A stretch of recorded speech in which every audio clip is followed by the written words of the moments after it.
آیت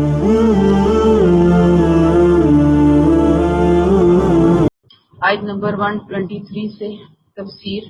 حضرت موسیٰ علیہ السلام اور فرعون کا واقعہ چل رہا ہے۔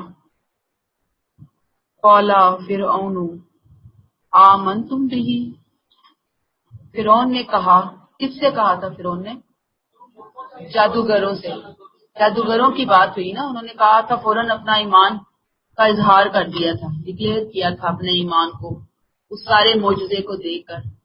تو جیسے ہی انہوں نے ایمان کا اظہار کیا تو فرعون نے کہا، تم لوگ میری اجازت کے بغیر ایمان لے آئے ہو، یہ ضرور ایک سازش ہے جو تم لوگوں نے اس شہر میں کی کہ اس کے باشندوں کو نکال دو۔ سو ود ان بریکٹ اس کا نتیجہ بریکٹ کلوز تمہیں ابھی معلوم ہوا جاتا ہے۔ یعنی ایک دم حالات ہی چینج ہو گئے نا، بازی الٹ گئی۔ کیا اثرات ہوئے ہوں گے؟ اتنا بڑا مجمع وہ سارے کا سارا معاملہ دیکھ رہا تھا۔ فرعون کے درباریوں کا کیا حال تھا؟ اب اتنی خفت ہوئی ہے فرعون کو اور اس کے سرداروں کو، حالات جیسے بگڑ گئے، حالات جیسے ہاتھ سے نکل گئے۔ فوراً اس نے اس کے اوپر سازش کا تھیوری گھڑ دی کہ یہ سازش ہے خفت مٹانے کے لیے، اور ساتھ ہی سزا بھی سنا دی کہ یہ سب تمہاری اور موسیٰ کی ملی بھگت ہے، نعوذ باللہ۔ تم کیا کرنا چاہتے ہو؟ ہمارے خلاف، ہماری سلطنت کے خلاف سازش کر رہے ہو، اور تم نے اس کے لیے میری اجازت کا بھی انتظار نہیں کیا، اور تم موسیٰ کے اوپر ایمان لے آئے۔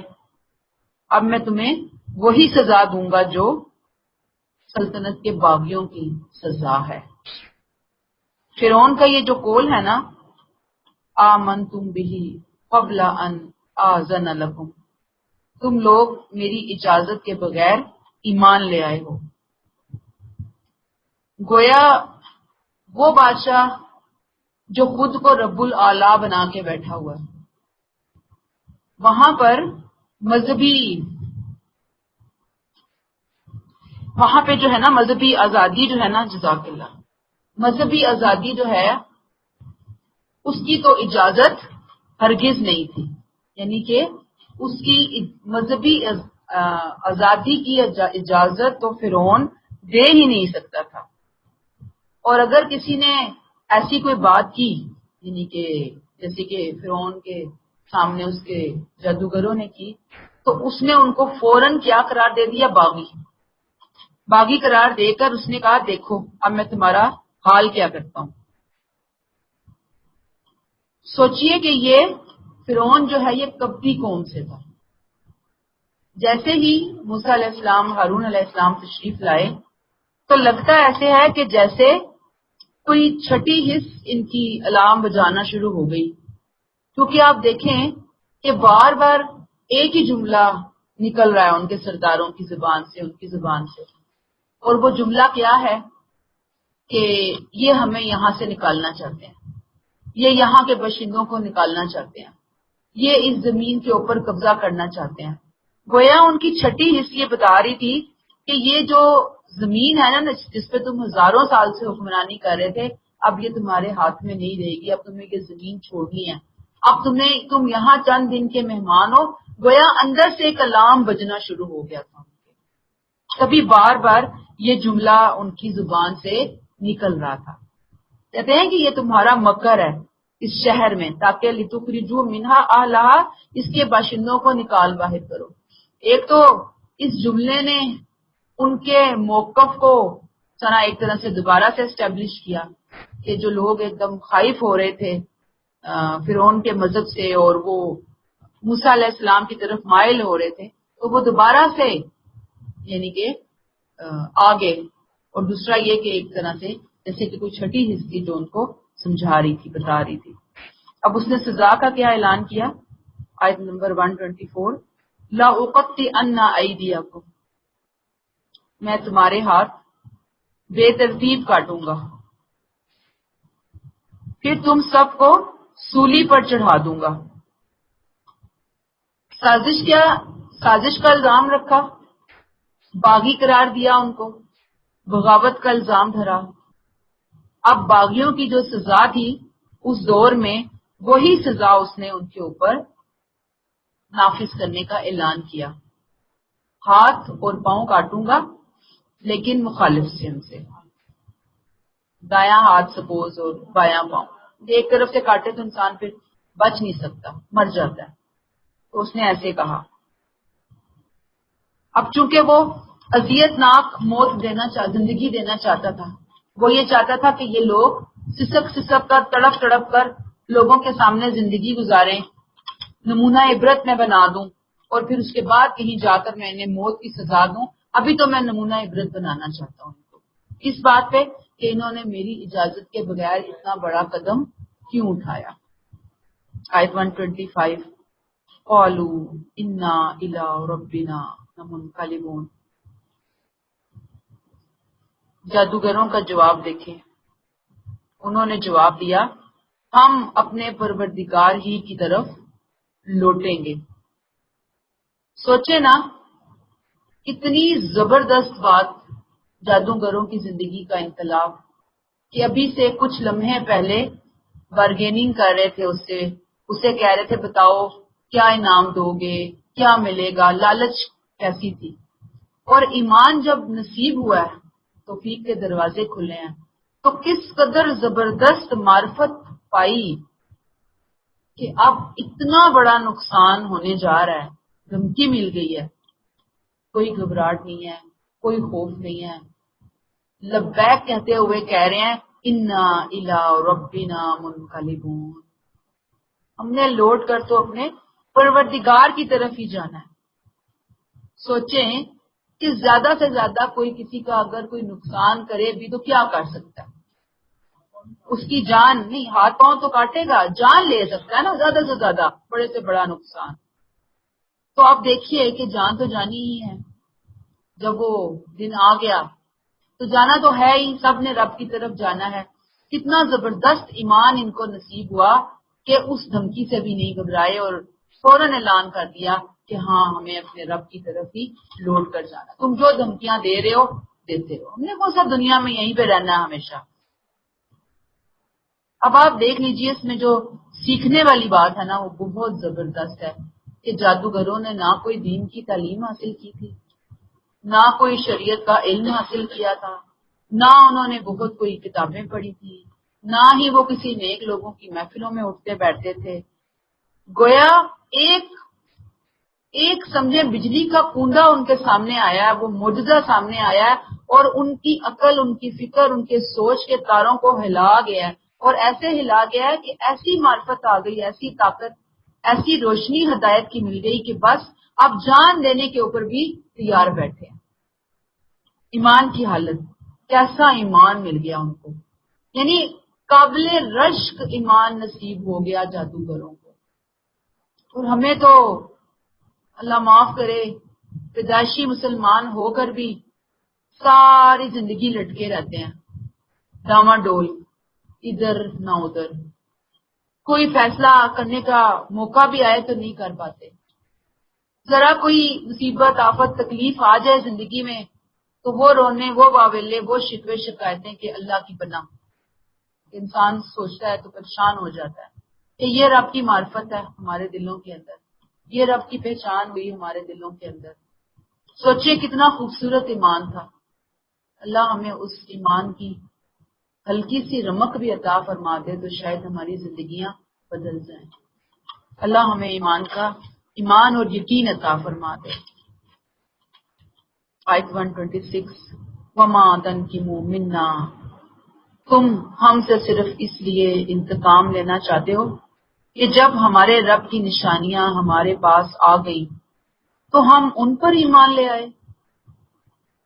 اب دعا کر رہے ہیں، ربنا افرغ علینا صبرا وتوفنا مسلمین، اے ہمارے رب ہمیں صبر عطا کر دے اور ہمیں اس حالت میں موت دے کہ ہم مسلمان ہیں۔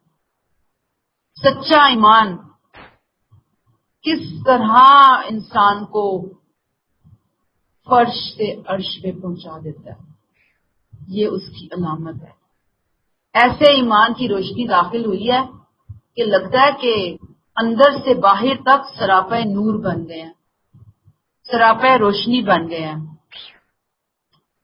معلوم ہوتا ہے کہ تاریکی کی کوئی پرچھائی کبھی ان کے اوپر پڑی ہی نہیں، یعنی ایمان اور اس کی روشنی ایسے نصیب ہوئی ہے، ایسے کایا پلٹی ہے، ایسے اعلان کیا، صرف کایا نہیں پلٹی، اس ایمان کا اظہار اور اعلان بھی کیا، اور کہاں کیا کہ جہاں ناممکن ہوتا ہے، انسان کا پاؤں لرز جاتے ہیں ایسی محفلوں کے اندر، ایسے لوگوں کے اندر، لیکن وہاں پر کیسے کھڑے ہو کر کہتے ہیں کہ کوئی غم ہی نہیں ہے، جائیں گے تو اپنے رب کے پاس جائیں گے، اور تم صرف اس بات پہ ہم سے دشمنی نکال رہے ہو، اس بات پہ اتنی بڑی سزا دے رہے ہو، اتنا بڑا غضب اس لیے ہے کہ ہم اپنے رب پر جو اس کی آیات آئی ہم اس کے اوپر ہی مان لے آئے، تو کوئی بات نہیں، ہم سہنے کے لیے تیار ہیں،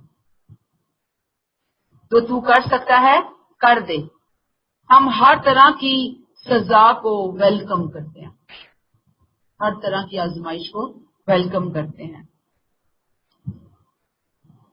اب آپ دیکھیے کہ اگر انسان کے اندر صحیح ایمان ہے نا، تو دنیا کے اس کی بڑی سے بڑی تکلیفیں، آزمائشیں، مصیبتیں اس کا کچھ نہیں بگاڑ سکتی، وہ رب کے قریب سے قریب ہوتا چلا جاتا۔ اور اگر ایمان نہیں ہے تو آپ جہاں مرضی بیٹھے ہوئے ہیں دنیا کی، جس مرضی پوسٹ پہ بیٹھے ہوئے ہیں، رب کے نزدیک اس کی کوئی اہمیت ہے ہی نہیں ہے۔ اور آپ دیکھ لیجئے کہ ساتھ ہی دعا مانگ رہے ہیں کہ آئندہ جو بھی حالات اللہ پیش آنے والے ہیں، جو بھی یہ سزا ہمارے لیے اناؤنس کرنے جا رہا ہے، جو سزا ہمارے جسم بھگتیں گے، اے اللہ ہم پہلے سے ہی آپ سے دعا مانگتے ہیں، ربنا افرغ علینا صبرن، صبر اور استقامت عطا کر دے، اب ہم پر صبر کے ڈونگرے برسا دے۔ افرغ ہمیشہ ہی بہت خوبصورت لگتا ہے مجھے یہ لفظ، افرغ کا لفظ۔ افرغ کے اندر صرف یہ نہیں کہ دے جیسے کسی کے اوپر کوئی بالٹی بھر کے نا کسی کو ڈال دے ایک دم کسی کے اوپر، تو اتنا کہ آپ دیکھیں نا، ایک ہوتا ہے کہ ایک مگ لے کر آپ نہا رہے ہیں، آپ شاور سے نہا رہے ہیں، آپ پائپ سے نہا رہے ہیں، ایک ہے کہ بڑی سی ٹب ہے، بالٹی ہے، پانی سے بھری ہوئی ہے، کوئی اٹھا کر آپ کے اوپر انڈھیل دے، آپ سیکنڈز کے اندر گیلے ہو جائیں گے، سیکنڈز کے اندر ٹھنڈے ہو جائیں گے۔ اللہ تعالیٰ سے یہاں جو صبر بھی مانگا ہے تو تھوڑا صبر نہیں مانگا، بہت زیادہ استقامت مانگی ہے، توفیق مانگی ہے۔ اب ہمارا بھروسہ تیرے اوپر ہے، تمام آزمائشوں میں اللہ تعالیٰ تو ہمیں ایمان کی سلامتی، ایمان پر استقامت اور ایمان پر موت عطا فرما، پورا پیکج مانگ لیا اللہ تعالیٰ سے کہ ایک ایک لمحے تو ہمارے قدموں کو استقامت نصیب فرما دے۔ ربنا افرغ علینا، افرغ ڈال دے، انڈھیل دے، فارغا اتنا ڈال دے کہ فارغ کر دے، پورے کا پورا فارغ کر دے۔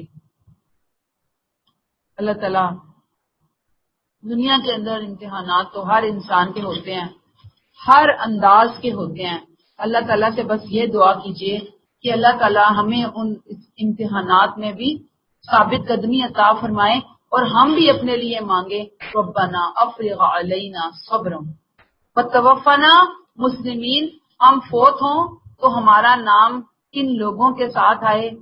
مسلمین، فرما برداروں، اطاعت گزاروں کی لسٹ میں شامل ہوں۔ دنیا کا کیا، دنیا تو گزر ہی جاتی ہے۔ آیت 127 وقال الملأ من قوم فرعون، سرداران قوم نے فرعون سے کہا کیا تم موسیٰ اور اس کی قوم کو یوں ہی چھوڑے رکھو گے کہ وہ اس ملک میں بدامنی پھیلائیں اور تمہیں اور تمہارے بدن بریکٹ ٹھہرائے ہوئے بریکٹ کلوز معبودوں کو ٹھکراتے رہیں؟ فرعون نے جواب دیا ہم ان کے بیٹوں کو بری طرح قتل کریں گے اور ان کی عورتوں کو زندہ رہنے دیں گے، حقیقت یہ ہے کہ ہم ان پر پوری طرح حاوی ہیں۔ حضرت موسیٰ علیہ السلام کی اتنی بڑی کامیابی اللہ نے موسیٰ علیہ السلام کو عطا کی کھلے مقابلے کے اندر، فرعون اور اس کے درباریوں نے جو منہ کی کھائی، اب انہوں نے درباریوں نے جن کے شدت کے ساتھ ایک مطالبہ کرنا شروع کر دیا فرعون سے، اور بار بار کرنا شروع ہو گئے کہ بس اب ڈھیل دینے کی کوئی گنجائش نہیں ہے، اب کوئی ان کو ٹائم نہیں دینا، اب کوئی انہیں مہلت نہیں دینی۔ کیوں؟ اس لیے کہ اگر اب مہلت دی تو یہ اور آؤٹ آف کنٹرول ہو جائیں گے، ان کی بغاوت، ان کی سرکشی بڑھتی چلی جائے گی۔ تو فرعون نے ابتدا ان کو اطمینان دلایا کہ پریشان نہ ہو، میرا پورا کنٹرول ہے ان لوگوں کے اوپر، میں انہیں دیکھ رہا ہوں، تم دیکھنا تو سنقتلوا ابناءہم، کہ میں کیسی سزا ان کے اوپر نافذ کروں گا کہ ان کے بیٹوں کو ہم قتل کریں گے اور ان کی عورتوں کو زندہ رہنے دیں گے۔ پیچھے ہم نے پہلے بھی پڑھا شاید کہ یہ جو خاندان فرعون تھا یہ اپنے آپ کو سورج دیوتا کا اوتار سمجھتا تھا، گاڈ کنگ اپنے آپ کو یہ کہلواتے تھے، بیک وقت بادشاہ بھی ہوتے تھے اور بیک وقت معبود بھی ہوتے تھے، یعنی اپنی پوجا بھی کروایا کرتے تھے، زمین پہ نمائندے ہوتے تھے، اور ان کے یہ جو بت ہوتے تھے، گاڈ کنگ کے بت، سورج دیوتا کے اوتار کے بت، مصر میں جگہ جگہ ان کے اسٹیچوز جو ہیں وہ نصب کیے گئے تھے اس زمانے سے ہی، بڑے بڑے بت جو ہیں۔ تو اب آپ دیکھ لیجئے کہ یہاں پہ جو کہا گیا نا کہ لیفسدوا فی الارض ویذرک وآلہتک، کہ تمہیں اور تمہارے معبودوں کو ٹھکراتے رہیں، چھوڑ دیں، یہ اس سے مراد خود فرعون کے بت ہیں، بیسیکلی فرعون کا بت ہے۔ اس کے علاوہ بھی گائے اور پتھر کے بنے ہوئے بت تھے ان کے، جن کی یہ پوجا کرتے تھے۔ تو انہوں نے کہا تمہیں بھی چھوڑ دیں، تمہارے بتوں کو بھی چھوڑ دیں، تمہارے گائے اور پتھر کے بنے ہوئے اصنام کو بھی چھوڑ دیں۔ وہ کہتا ہے پریشان کیوں ہوتے ہو، دیکھو تو صحیح، پورا میرا کنٹرول ہے، تم کدھر پریشان ہونے جا رہے ہو، سزا جب امپلیمنٹ ہوگی تو تم دیکھو گے۔ وَإِنَّا فَوْقَهُمْ قَاهِرُونَ، حقیقت یہ ہے کہ ہم ان کے اوپر پوری طرح حاوی ہیں۔ بنی اسرائیل کی یہ نسل کشی تھی، وجہ کیا تھی؟ کیونکہ یہ تعداد میں بہت زیادہ تھے، دن بدن تعداد بڑھتی چلی جا رہی تھی۔ یہی نسل کشی تھی جو حضرت موسیٰ علیہ السلام کی پیدائش پہ جاری تھی، اور پھر درمیان میں کچھ ٹائم کے لیے رک گئی، اب اس کے بعد دوبارہ اسی اسکیم کو جاری کرنے کا یہاں پر پھر اعلان کر دیا گیا۔ گویا جب ان کا جی چاہتا تھا اس اسکیم کا اعلان کر دیتے تھے، جب جی چاہتا تھا اس اسکیم کو روک دیتے تھے۔ کون سی اسکیم؟ بنی اسرائیل کی نسل کشی کی اسکیم کو، اور اطمینان یہ دلایا کہ پریشان نہ ہو، ہماری اسکیم جو ہے وہ دیکھنا کتنی زبردست طریقے سے امپلیمنٹ ہوگی اور ہم ان کے اوپر پورا پورا غلبہ پا لیں گے، اور پایا ہوا ہے ہم نے، کوئی پریشانی کی بات نہیں ہے۔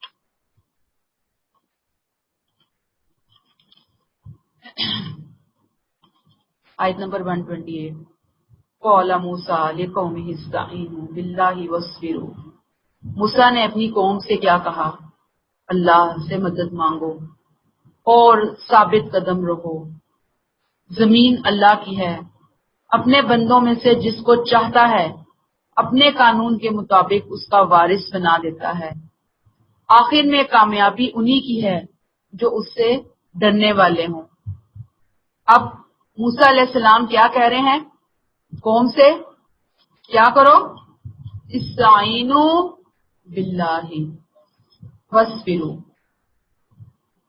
آپ قرآن کھولیں، آپ کو قرآن میں جہاں بھی آزمائشوں کے اندر سلوشن دکھائی دے گا، حل دکھائی دے گا، آپ کو یہی دو طریقہ علاج دکھائی دیں گے۔ مشکلات اس کا مقابلہ کرنے کے لیے یہی دو ہتھیار ہیں جن سے مدد لینے کا حکم دیا گیا ہے۔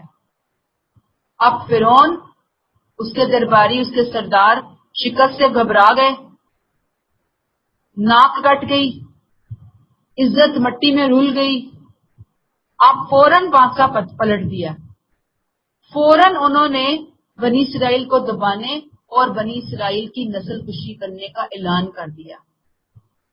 ظاہری بات ہے قدرتی طور پر نیچرلی بنی اسرائیل بہت پریشان ہوئے ہوں گے کہ اب ایک اور آفت آ گئی، اب پھر ہمارے بچے جو ہیں وہ ذبح کیے جائیں گے، ہماری بیٹیوں کو یہ لونڈیاں بنائے گا۔ یہاں پر اللہ تعالیٰ کے حکم سے موسیٰ علیہ السلام نے بنی اسرائیل کی پریشانی دور کرنے کے لیے ان کو دو علاج بتا دیے، دو ٹپس بتا دی۔ کیا کرو؟ وَاسْتَعِینُوا بِاللَّهِ، استعینوا باللہ، جب بھی یہ لفظ آئے اس سے مراد نماز ہے، نماز سے مدد مانگو، سجدہ ریز ہو جاؤ، اللہ کو پکارو، اللہ سے مدد مانگو۔ یاد رکھیے اللہ سے مدد چاہنے کا یہی ایک اور واحد طریقہ ہے۔ پیچھے بھی ہم پڑھ کر آئے، کیا لفظ پڑھے تھے ہم نے؟ وَاسْتَعِینُوا بِالصَّبْرِ وَالصَّلَاةِ، یہی پڑھ کے آئے تھے نا ہم، سیم یہاں پر وہی بات۔ گویا یہ کام ہے بڑا مشکل، اللہ سے صبر طلب کرنے کا، اللہ سے مدد مانگنے کا، اور فتنوں کی دور میں، آزمائشوں کے دور میں، مصیبتوں تکلیفوں کے دور میں اللہ کے سامنے بس بندہ جھک جائے، جب جب اس کا دل کٹے، جب جب وہ پریشان ہو، جب جب ڈپریشن میں جائے، ادھر ادھر دیکھنے سوچنے کی بجائے اپنے رب کے سامنے جھک جائے۔ اور یہ جھکنا یقین کیجئے بہت بڑی توفیق ہے، جن کو مل گئی نا سمجھ لیں ان کی تو دنیا بھی سنور گئی ہے اصل میں، اور آخرت بھی سنور گئی۔ اللہ کی مدد کے بغیر وَاسْتَعِینُوا بِاللَّهِ بھی ممکن نہیں ہے۔ سورہ نحل آیت نمبر 127 میں ہے وَمَا صَبْرُكَ إِلَّا بِاللَّهِ، تمہیں صبر حاصل نہیں ہو سکتا مگر اللہ ہی کی مدد سے۔ اور یہ مدد کیسے آتی ہے؟ نماز کے ذریعے۔ اور یاد رکھیے کہ اس سے مراد عام نماز نہیں ہے، اس سے مراد خاص نماز ہے۔ یہ وہ نماز ہے جس کی تاکید آپ صلی اللہ علیہ وسلم اور صحابہ کرام کو مکی زندگی کے انتہائی کٹھن دور میں کی گئی تھی۔ یہ وہی نماز ہے جس کی تاکید اب اس دور میں موسیٰ علیہ السلام اور ہارون علیہ السلام کو کی جا رہی ہے۔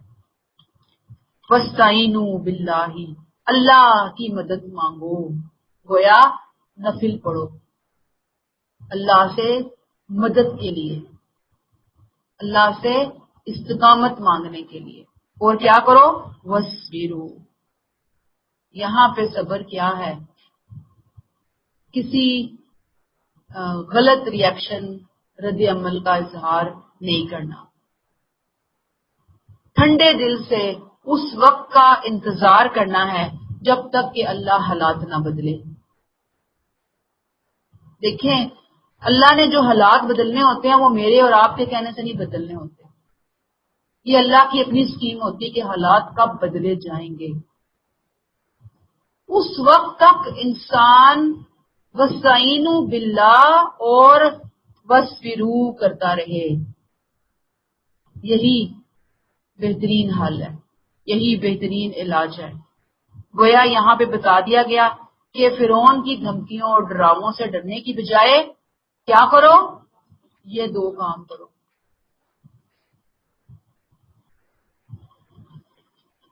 اب وہ کیا کہہ رہا ہے کہ موسیٰ علیہ السلام نے اپنی قوم سے کہا اللہ سے مدد مانگو، ثابت کرو، ثابت قدم رہو، ان الارض للہ، زمین اللہ کی ہے، یورثھا من یشاء من عبادہ، اپنے بندوں میں سے جس کو چاہتا ہے اس کا وارث بنا دیتا ہے۔ کس کا وارث بنا دیتا ہے؟ زمین کا۔ پیچھے اس نے کہا تھا نا انا فوقہم قاہرون، وَإِنَّا فَوْقَهُمْ قَاهِرُونَ، آیت 127 کا اینڈ۔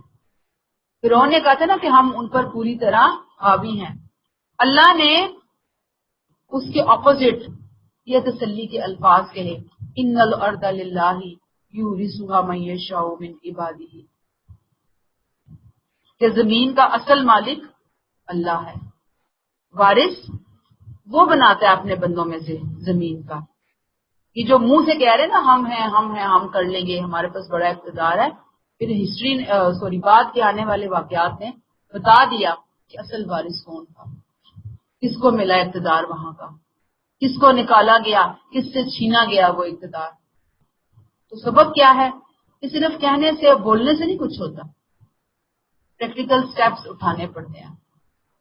اور وہ یہ نہیں ہے کہ دھرنے دے دو، چیخنا چلانا، گھراؤ جلاؤ، توڑ پھوڑ، جلسے جلوس. اللہ نے ہمیں کچھ اور ہی راستے بتائے ہیں، ان راستوں سے آسانیاں آتی ہیں. جب تک یہ مزاج نہیں آتا افراد کا، اقوام کا، آسانیوں کا خواب دیکھنا بھی چھوڑ دیں. آسانیوں کے راستے ہی کچھ اور بتائے اللہ تعالیٰ نے. بڑھ کے مارنے، نعرے لگانے، یہ کر دیں گے تو وہ کر دیں گے تو فلاں کا یہ بگاڑ دیں، کچھ نہیں کوئی بگاڑ سکتا. ساتھ کیا کہتے ہیں؟ والعاقبۃ للمتقین، آخر میں کامیابی انہی کی ہے جو اللہ سے ڈرنے والے ہیں. یہ وہی اللہ تعالیٰ کی سنت کی طرف اشارہ ہے جو رسولوں کو حاصل ہوتی ہے، رسول کے ساتھیوں کو حاصل ہوتی ہے، جو اب موسیٰ علیہ السلام اور ان کے ساتھیوں کو حاصل ہونے جا رہی تھی کہ لازماً وہ کامیاب ہو کر رہیں گے دنیا میں بھی اور آخرت میں بھی. آیت 129. قالوا اوذینا من قبل ان تأتینا ومن بعد ما جئتنا. بنی اسرائیل کے شکوے دیکھیں جی آگے سے. تمہاری رسالت سے پہلے بھی ہم ستائے جاتے تھے، اب بھی ہم ستائے جا رہے ہیں. اس پر موسیٰ نے جواب دیا، امید ہے کہ تمہارا رب تمہارے دشمن کو یعنی فرعون کو ہلاک کر دے گا، تمہیں زمین میں اقتدار عطا فرمائے گا، پھر دیکھیے کہ تم کیسے عمل کرتے ہو. دیکھو کہ کیسے، دیکھے گا کیسے وہ کہ تم کیسے عمل کرتے ہو. بنی اسرائیل انتہائی کیا کہنا چاہیے بگڑی ہوئی قوم، بگڑے ہوئے مسلمان، بے یقینی ضعیف الاعتقادی ان کے اوپر چھائی ہوئی ہے، سوار ہے. موسیٰ علیہ السلام تلقین کر رہے ہیں، ان کو سمجھا رہے ہیں، بجھا رہے ہیں. اوپر سے دیکھیں کیا رسپانس ہے اتنے بڑے پیغمبر کو، جلیل القدر پیغمبر، اور ان کے معجزات، ان کا سارا، ان کا پچھلا پیریڈ، ان کی دعوت و تبلیغ سب سامنے ہے نا. اس کے باوجود کیا کہتے ہیں کہ ہمارے تو سخت دن ختم ہی نہیں ہوتے، روز برے سے برے حالات ہوتے چلے جا رہے ہیں. تمہارے آنے سے پہلے بھی بری حالت، تمہارے آنے کے بعد بھی بری حالت. مطلب کیا ہے کہ اب یہ جو واقعات آ رہے ہیں، یہ جو ہو رہا ہے ہمارے ساتھ، اے موسیٰ تمہارے وعدوں پہ کون جیے، کون انتظار کرے تمہارے وعدوں کا. نعوذ باللہ، تم تو رحمت کی بجائے ہمارے لیے نعوذ باللہ زحمت ہی زحمت بن گئے ہو. اور آپ دیکھ لیجئے کہ اصل میں ہوا کیا تھا، میں نے آپ کو بتایا نا، ہماری رسالت سے پہلے بھی ہم ستائے جاتے تھے، بعد میں بھی. پہلے تو پتہ ہے نا کس قدر ان سے سخت بگاڑ لی جاتی تھی، جب چاہتے وہ بچوں کو، لڑکوں کو مارنا شروع کر دیتے، اور پھر بہت سارے مسائل. ابھی بھی کہتے ہیں کہ ایک طرف تو نسل کشی کی مہم کی طرف اشارہ ہے کہ جو ان کی طرف ہونا شروع ہو گئی تھی، یعنی یہ آزمائش شروع ہو گئی تھی. دوسرا فرعون نے اپنے کارندوں کو اور اپنے ورکرز کو یہ ہدایت کر دی تھی کہ ان سے جو بگاڑ لی جاتی ہے نا بنی اسرائیل سے، اس کے اندر اور اضافہ کر دو، اور مزدوری لو، ان سے اور کام لو. کہتے ہیں کہ جو انہیں چیزیں وغیرہ دی جاتی تھی کھانے پینے کی وہ بھی ختم کر دی. جس طرح سے پہلے ہی کم دی جاتی تھی، اب مزید ان کے گرد شکنجا جو ہے وہ کسا جا رہا ہے. اب یہ جو کچھ ہوا نا، بنی اسرائیل نے یہ سارا ملبہ موسیٰ علیہ السلام پہ ڈال دیا. یہ سب تمہاری برکتیں ہیں، یہ تمہارے آنے کے بعد ہونا شروع ہو گیا ہمارے ساتھ. اب یہاں پہ موسیٰ علیہ السلام انہیں پھر تسلی دے رہے ہیں، قَالَ عَسَىٰ رَبُّكُمْ أَن يُهْلِكَ عَدُوَّكُمْ امید ہے کہ تمہارا رب تمہارے دشمن کو ہلاک کرے گا. وَيَسْتَخْلِفَكُمْ فِي الْأَرْضِ اور تمہیں زمین میں اقتدار عطا کرے گا. امید ہے کہ یہ ایسا ہوگا ان کی بددلی دور کرنے کے لیے. پریشان نہ ہو، اللہ تمہیں زمین میں اقتدار دے گا. اب یہاں زمین سے مراد مصر کی زمین نہیں ہے. آگے آیت 137 میں ہم جا کر پڑھیں گے کہ یہ ارض فلسطین ہے، فلسطین کا علاقہ ہے جو آپ کو ملنے جا رہا ہے. فَيَنْظُرَ كَيْفَ تَعْمَلُونَ پھر دیکھے گا کہ تم کیسے عمل کرتے ہو. یہ زمین میں اقتدار ملنے کے اصل مقصد کی یاد دہانی، اللہ کی سنت کہ جب اللہ ایک قوم کو مٹاتا ہے، زوال آتا ہے، دوسری قوم کو اقتدار ملتا ہے، اس کی جگہ وارث بنتے ہیں، عروج ملتا ہے، تو پھر اس نے کرنا کیا ہوتا ہے؟ اس اقتدار کو پا کر، اس جگہ کو پا کر کیا دیکھنا چاہتے ہیں اللہ تعالیٰ؟ فَيَنْظُرَ كَيْفَ تَعْمَلُونَ بدمست بنتی ہے وہ قوم، عیاشیوں میں ڈوب جاتی ہے وہ قوم، یا اٹھتی ہے اور اپنے اعمال کو اور بہتر اور خوبصورت بنانے کی کوشش کرتی ہے وہ قوم. ظاہری بات ہے کہ کیسے تم اس زمین کا حق ادا کرو گے. فَيَنْظُرَ كَيْفَ تَعْمَلُونَ وہ دیکھے گا کہ جو تمہارے دشمنوں کو ہلاک کرے گا، تمہیں زمین میں خلافت دے گا، پھر وہ تمہارا عمل دیکھے گا.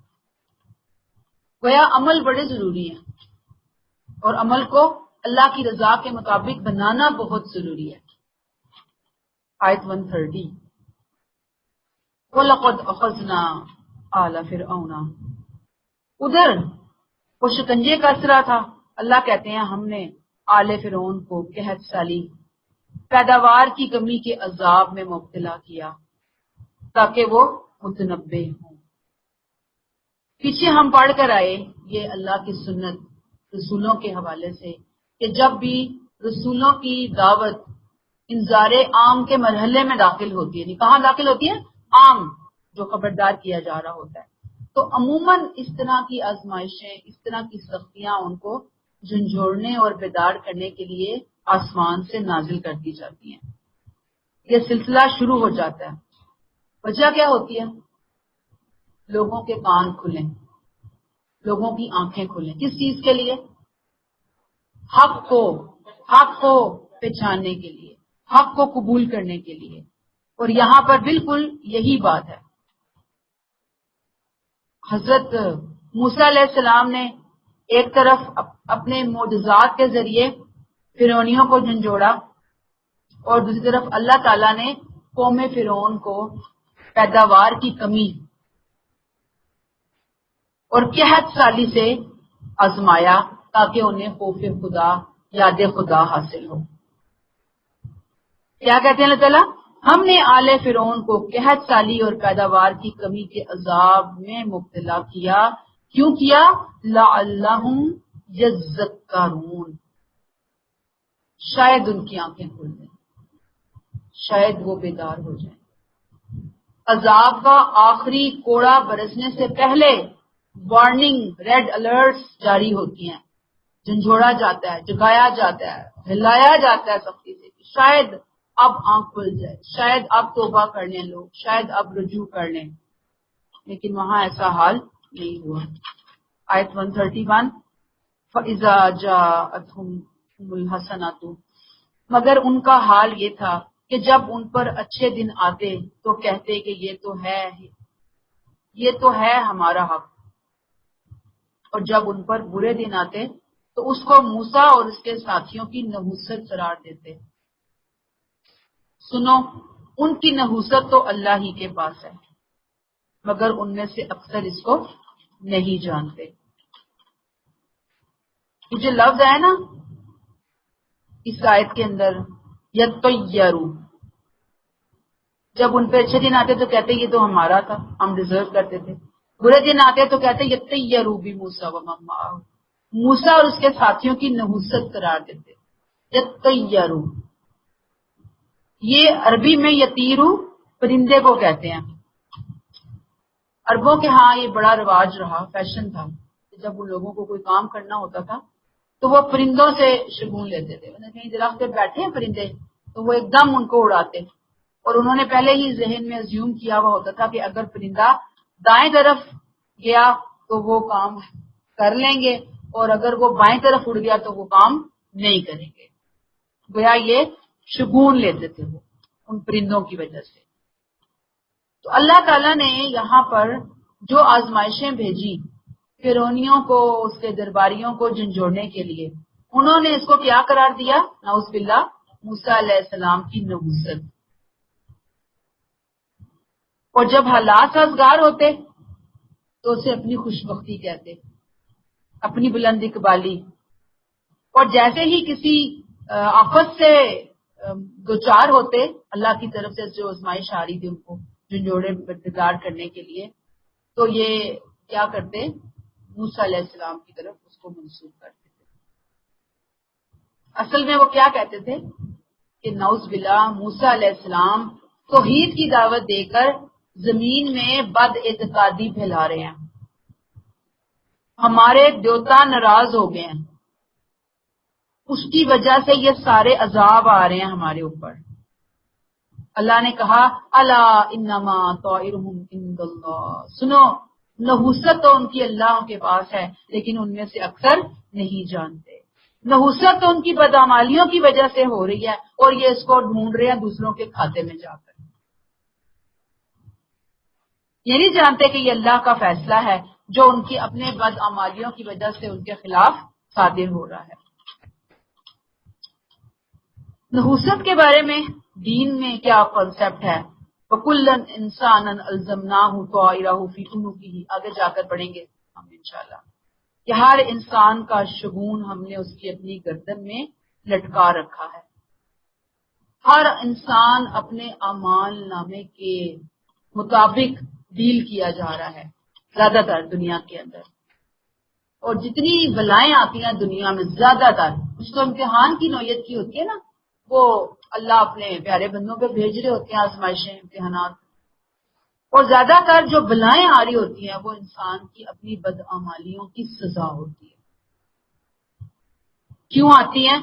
اللہ تعالیٰ بندوں کو دنیا میں ہی بیدار کر کے توبہ طائب کروانا چاہتے ہیں، اس لیے آزمائشیں آتی ہیں. اور ہم بیچارے جو کیا کر رہے ہوتے ہیں اس کو نعوذ باللہ لوگوں کے ساتھ توہم پرستی کو، نحوست کو پرندوں کے ساتھ، جانوروں کے ساتھ منسوخ کر رہے ہوتے ہیں.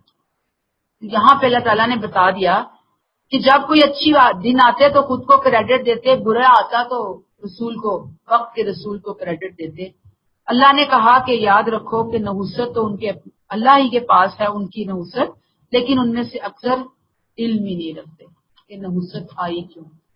تو نحوست وہی ہے جو میں نے ابھی آپ کو یہ آیات بتا دی کہ ہر انسان کی نحوست، اس کا شگون اس کی گردن میں لٹکا ہوا ہے.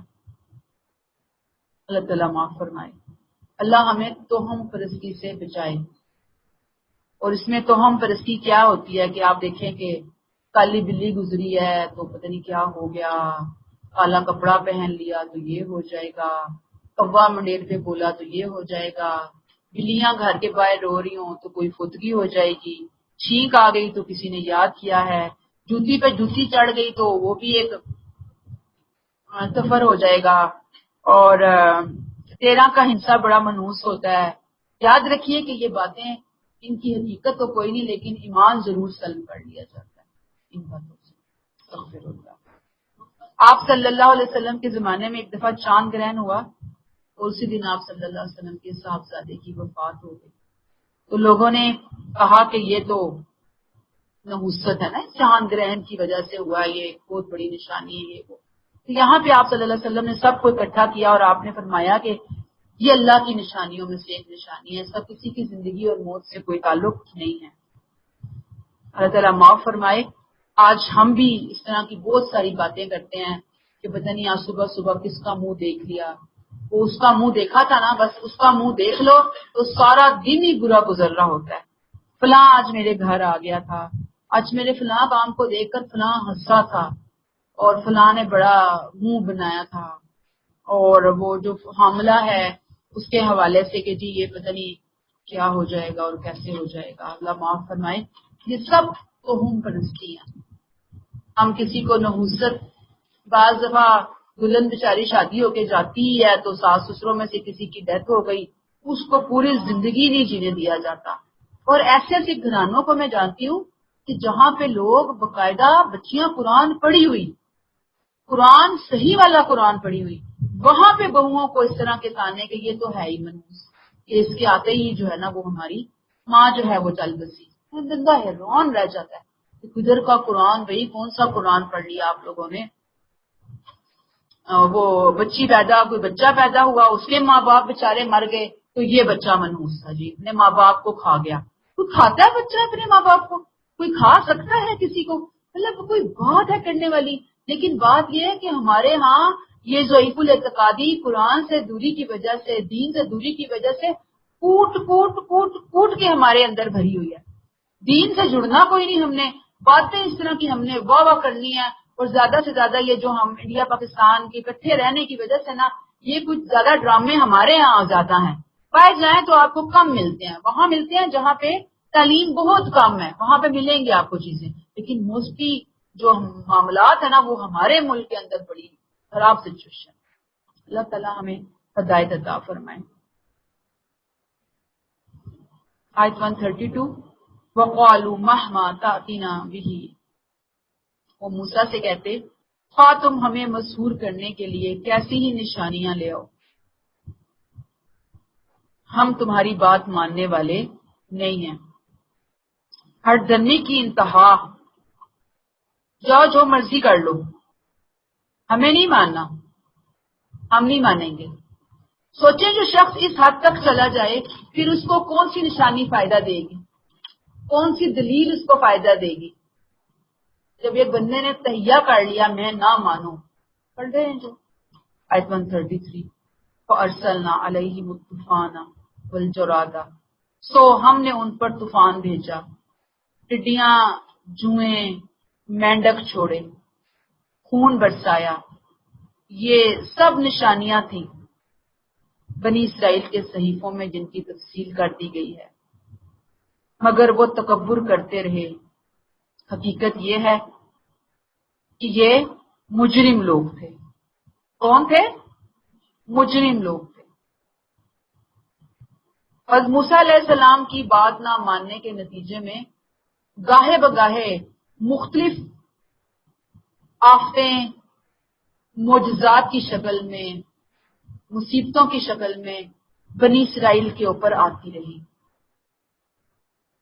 آنے کا مقصد کیا تھا آپ بتائیے؟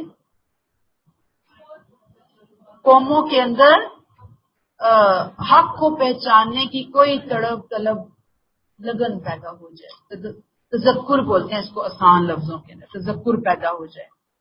طے در پہ ہی آئیں پھر چیزیں، پہلے سمجھایا، یعنی کہ کہا نا ابھی ہم نے کہ وہ قحط سالی آئی، پھلوں کا نقصان ہو رہا تھا ان کا، ایمان ہے۔ پھر پے در پے اللہ نے معجزات دکھلوائے حضرت موسیٰ علیہ السلام کے ہاتھوں، طوفان آئے، فصلوں کے اوپر ٹڈی دل نے حملہ کیا، ہر جگہ جوئیں پھیل گئیں، سارا پانی مینڈکوں سے بھر گیا، بارش عام بارش کی بجائے خون کی بارشیں برستی رہیں۔ جب بھی ان کے اوپر کوئی آزمائش آتی یہ آتے موسیٰ علیہ السلام کے پاس، ہمارے لیے دعا کیجیے۔ موسیٰ علیہ السلام ان کو سمجھاتے بجاتے کہ بھی بس کرو، مان لو، سب ٹھیک ہو جائے گا، ہاں ہاں ٹھیک ہے ہم مان لیں گے۔ موسیٰ علیہ السلام دعا کرتے، آزمائش ختم ہوتی ہے، پھر وہیں پر ہی کھڑے ہو جاتے اور نہ ماننے کی قسم انہوں نے جیسے کھا رکھی تھی۔ تو رات میں ہے طوفان کے حوالے سے کہ خداوندہ نے ملک مصر پر اولے برسائے، اولوں کے ساتھ آگ ملی ہوئی تھی۔ وہ اولے ایسے بھاری تھے کہ جب سے مصری قوم آباد ہوئی ایسے اولے اس ملک میں کبھی نہیں پڑے تھے۔ یہ طوفان کی نوعیت تھی۔ کیا انسان حیوان سب کو مارا، کھیتوں کی ساری سبزی بھی اولے مار گئے، میدان کے سارے درختوں کو توڑ ڈالا، اتنے بھاری اولے جو ہیں وہ پڑے۔ پھر ٹڈیاں اللہ کہتے ہیں ہم نے بھیجی. ٹڈیاں کبھی آپ دیکھیں، کبھی یوٹیوب کھولیں نا تو آپ کو آ جائے گا، کیا کہیں گے اس کو، اسکائی اسکریپر کی کیا اس طرح کی کوئی چیز ہوتی ہے، گراس ہاپر، اس ٹائپ کی ہوتی ہیں چیزیں نا یہ. تو جب ان کا حملہ ہوتا تھا نا پہلے زمانے میں، یہ ایسے آتے تھے کہ جیسے ہر طرف نا بادل ہی بادل آ گئے. اس قدر زیادہ تعداد میں ان کی تعداد ہوتی تھی، اور یہ پھر ہر چیز کو جب پڑتے تھے تو سبزیاں فصلیں بالکل چٹ کر جاتے تھے، اور لوگ جو ہیں وہ ان کو کھاتے بھی تھے. کوئی سبزی کوئی ہریالی تک نہیں بچی. پھر جوئیں آئی ہیں، اتنی جوئیں تھی کہ بس ہر جگہ انسانوں حیوانوں پہ جوئیں ہی جوئیں جوئیں ہی جوئیں رینگ رہی ہوتی تھی. پھر مینڈک اور خون، ہر طرف مچھلیاں مر گئیں، دریاؤں میں خون، ہر طرف کوئی پانی پینے کے قابل نہیں رہا، بس خون ہی خون تھا ہر جگہ. لیکن یہ سب کچھ ہونے کے بعد کیا ہوا، فاستکبروا، وہ تکبر کرتے رہے، وکانوا قوما مجرمین، کیونکہ وہ مجرم لوگ تھے. مجرم تھے اس لیے ان ساری باتوں کے باوجود ان کے تکبر میں اضافہ ہو گیا، ان کو ہدایت نہیں ملی، دل اور سخت ہو گیا. یعنی وجہ کیا تھی ان کے انکار کی، ان کا تکبر. تو جو متکبر ہوتے ہیں اللہ کی نظر میں مجرم ہوتے ہیں، تو اللہ تعالیٰ ایسے مجرموں کو راستہ نہیں دکھاتے. آیت نمبر 134، وَلَمَّا وَقَعَ عَلَيْهِمُ الرِّجْزُ، جب کوئی آفت ان پر ٹوٹ پڑتی تو کہتے، اے موسیٰ تو اپنے رب سے اس عہد کے واسطے سے جو اس نے تم سے کیا ہے ہمارے لیے دعا کرو. اگر تم نے ہم سے یہ آفت اس وقت دور کر دی تو ہم تمہاری بات ضرور مان لیں گے اور تمہارے ساتھ بنی اسرائیل کو جانے دیں گے. یعنی اللہ کا اے موسیٰ تمہارے ساتھ ایک خاص تعلق ہے نا، قرب کا تعلق ہے، دعا کا تعلق ہے، سفارش کا تعلق ہے. لہٰذا اے موسیٰ تم ہمارے لیے اپنے رب سے دعا کرو کہ بس اب یہ عذاب ڈال دے، ہم تمہاری بات مان لیں گے، بنی اسرائیل کو تمہارے ساتھ جانے دیں گے. کیونکہ پیغمبر کی حیثیت سے اللہ تعالیٰ کو آپ کا بڑا پاس ہے، آپ کے عہد کا اللہ تعالیٰ خیال کرتے ہیں. لہٰذا ہمارے لیے اسی پاس، اسی حرمت کی وجہ سے دعا مانگو. اب جب بھی وہ دعا کرتے عذاب ٹلتا، اور پھر اس کے بعد دوبارہ وہی ان کی حرکت ہو جاتی اور مکر جاتے تھے اپنی ہر بات سے.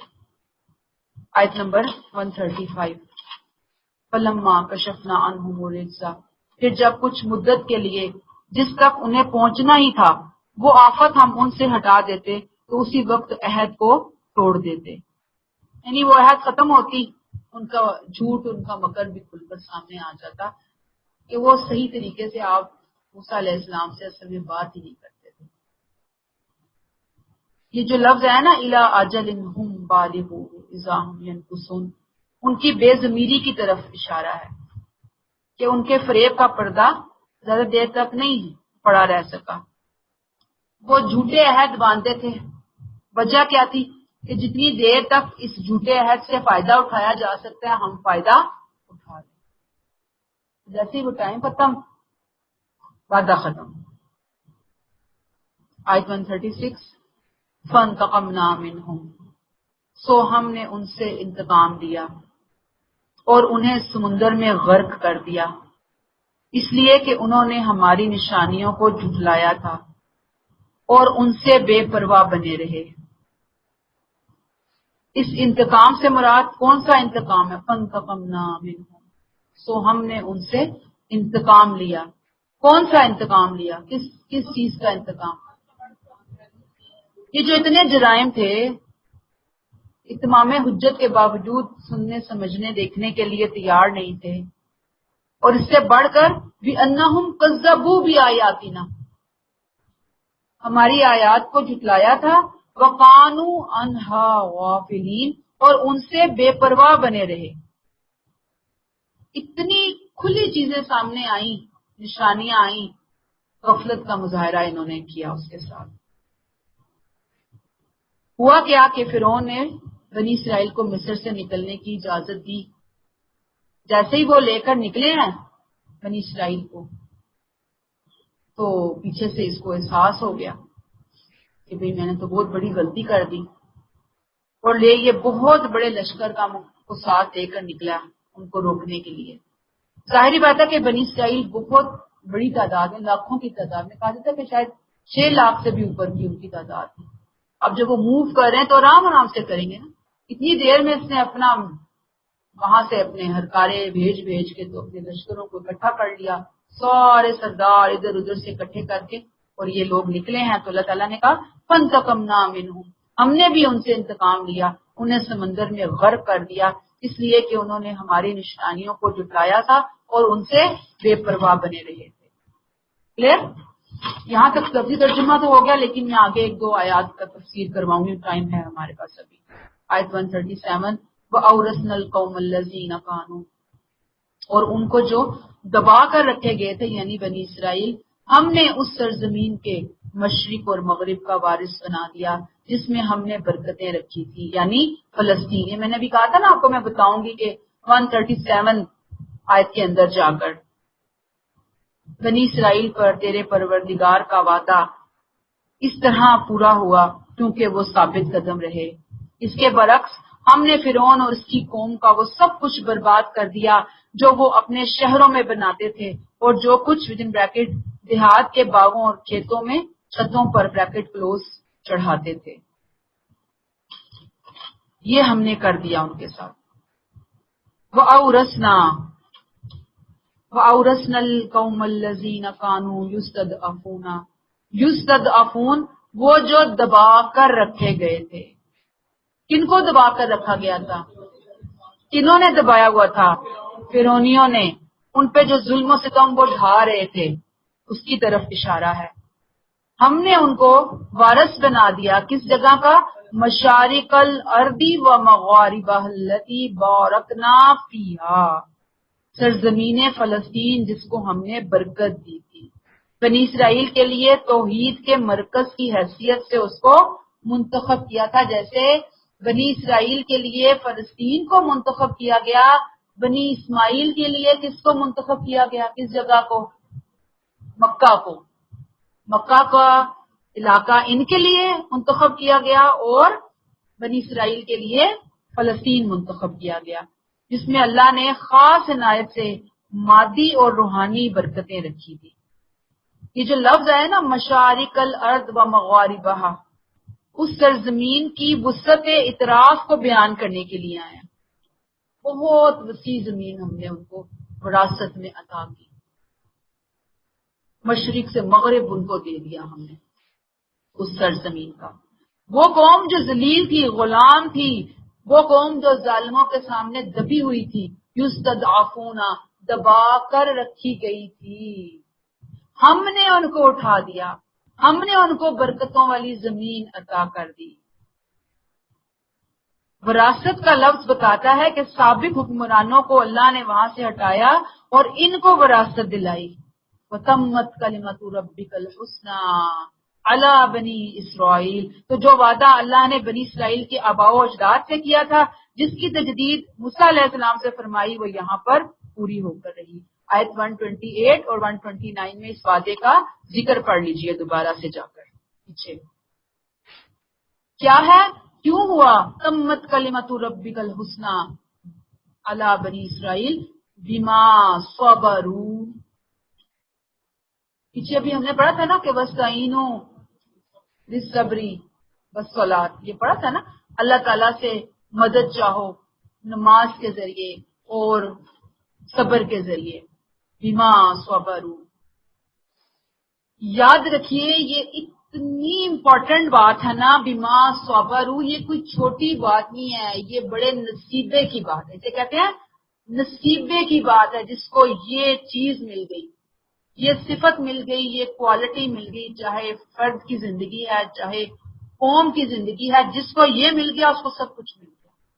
صبروا، ساری برکتیں ساری رحمتیں سمیٹ لانے کا ذریعہ. صبروا، یاد رکھیے کہ قوموں پر اللہ کے جو انعامات ہوتے ہیں اللہ تعالیٰ ہر ایک کو ایسے ہی نہیں نوازتا، اس کی کچھ کوالٹیز کی وجہ سے نوازتا ہے، کسی خاندان یا کسی نام و نسب سے نہیں ملتا، اللہ اس کی صفات کو دیکھتا ہے، اور ظاہری بات ہے کہ انصاف ہے، کردار ہے، یہ ساری کی ساری چیزیں اللہ تعالیٰ کہتے ہیں انہوں نے صبر کیا، جمے رہے، چلیں سارے نہیں بھی کچھ نہ کچھ تو جمے تھے نا، کچھ نے کچھ بات مانی، اللہ نے ان کو برکتیں عطا کر دی۔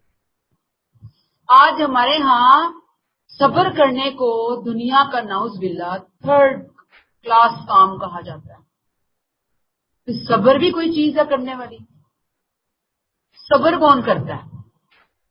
کوئی بیوقوف نکو ہوگا جس کو نکو سمجھا جاتا ہے۔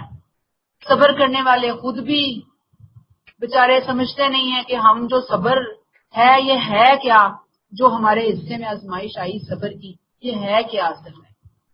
بڑی ہی آپ یوں سمجھ لیں کہ ہم مسلمانوں کی جو حالت ہے نا، بڑی ہی مخدوش حالت ہے۔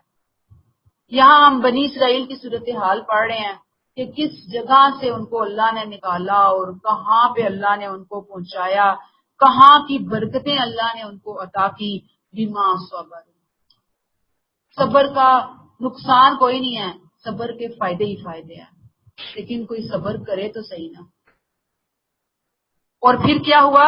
وَدَمَّرْنَا مَا كَانُوا يَصْنَعُ فِرْعَوْنُ وَقَوْمُهُ، اس کے برعکس ہم نے فرعون اور اس کی قوم کا وہ سب کچھ برباد کر دیا جو وہ اپنے شہروں میں بناتے تھے اور جو کچھ دیہاتوں میں یعنی کہ چھتوں کے اوپر چڑھاتے تھے۔ یارشون یہ انگور کے حوالے سے لفظ آتا ہے کہ جس میں مصر کو خاص ایک مقام حاصل تھا کہ انگور کی پیداوار بہت زیادہ تھی مصر میں۔ اور آپ کو پتا ہے کہ جو انگور کی بیلیں ہیں وہ اوپر کی طرف چڑھائی جاتی ہیں، چھتوں کی طرف۔ عام طور پر ان کے شہر اور باغ ملیا میٹ کر دیے گئے۔ فرعون نکلا نا اپنے لشکروں کے ساتھ، لشکر غرقاب ہو گیا، تو پیچھے جو پورا ملک تھا نا وہ کدھر گیا آخر؟